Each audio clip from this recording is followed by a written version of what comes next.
Hello, everyone. Welcome back to Beyond Words, the podcast where we dive deep into learning English in practical, enjoyable ways.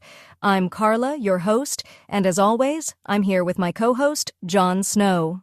Hello, Carla, and a big hello to all our listeners. It's fantastic to be back. Today, we're discussing something that can make a huge difference in how you speak and understand English: pronunciation basics. Yes, pronunciation is so important because clear pronunciation helps others understand you and boosts your confidence when speaking. Plus, it's one of the skills that makes you sound more natural. Exactly. So today, we're going to cover several key areas. We'll break down difficult English sounds, go over some tips for sounding natural, and give you ways to practice on your own. Let's start with some of the trickiest sounds in English. These can be challenging because they might not exist in every language. Yes, one of the most difficult sounds for many learners is the th sound, as in the words think and this. This sound is not common in many other languages, so it takes practice. To make the th sound, try placing your tongue lightly between your upper and lower teeth. Then push air through. Let's try it together with some practice words. Say think, this, and thank you. Think, this, thank you. Try to practice these words every day. It might feel strange at first, but over time, it'll become easier. Another challenging sound is the R sound, especially for learners whose native languages don't have a strong R. Words like right, and run can be tricky. Yes, to make the English R sound, curl your tongue slightly back in your mouth without letting it touch the roof of your mouth. Let's practice. Red, right, around. Red, right, around. Try to repeat these words at home and focus on keeping your tongue in the right place. It takes practice. A great way to check your pronunciation is to use a mirror. Watch your mouth and tongue positions as you speak. It's incredibly helpful. Let's move on to vowel sounds. English vowels can be tough because we have long and short sounds that can change the meaning of words. Yes, let's look at some examples. The word zit has a short I sound, while the word zite has a long I. Try to hear the difference. Sit, sight. Good one. Let's practice a few pairs. Bit and bite, kit and kite. Repeat after us and focus on the length of the vowel. Bit, bite, kit, kite. Remember, the longer sound takes a little more time. Another common challenge is the A and U sounds. In cat, the A is more open, while in cut, the U is shorter. Listen to the difference as we say these pairs. Cat, cut. Cat, cut. You can practice with other words like bat and butt, or pat and put.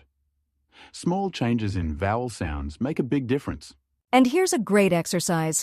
Try using minimal pairs. Two words that are almost the same except for one vowel sound, like ship and sheep.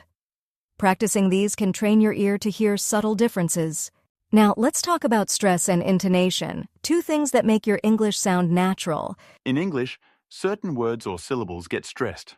For example, if we say, I want to go to the store, we stress want and store more than the other words.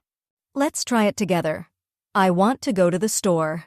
This natural rhythm helps make your English sound more like a native speaker's. And intonation is key too. For example, if we ask a question, our voice usually goes up at the end. Are you coming? But in a statement, our voice tends to go down. I am coming. Let's practice a few sentences. Repeat after us, is it raining?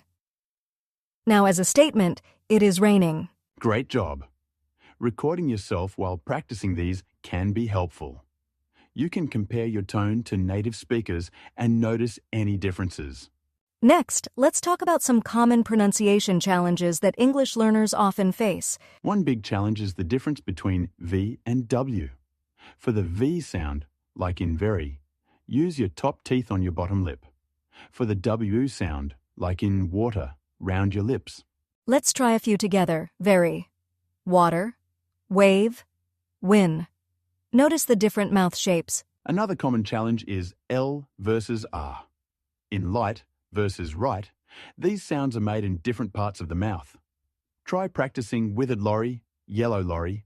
It's a fun tongue twister. Exactly. These small differences take time to master, so keep practicing. If you can, work with a friend to get feedback on how you're doing. So, Jon, what are some daily tips for practicing pronunciation? I love shadowing, where you listen to a sentence and repeat it right after the speaker, matching their pronunciation, rhythm, and tone. You can use podcasts, videos, or songs. Great tip. Another one is reading out loud.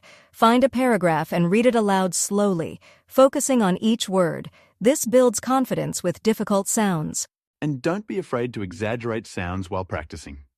It's a great way to get used to moving your mouth in new ways.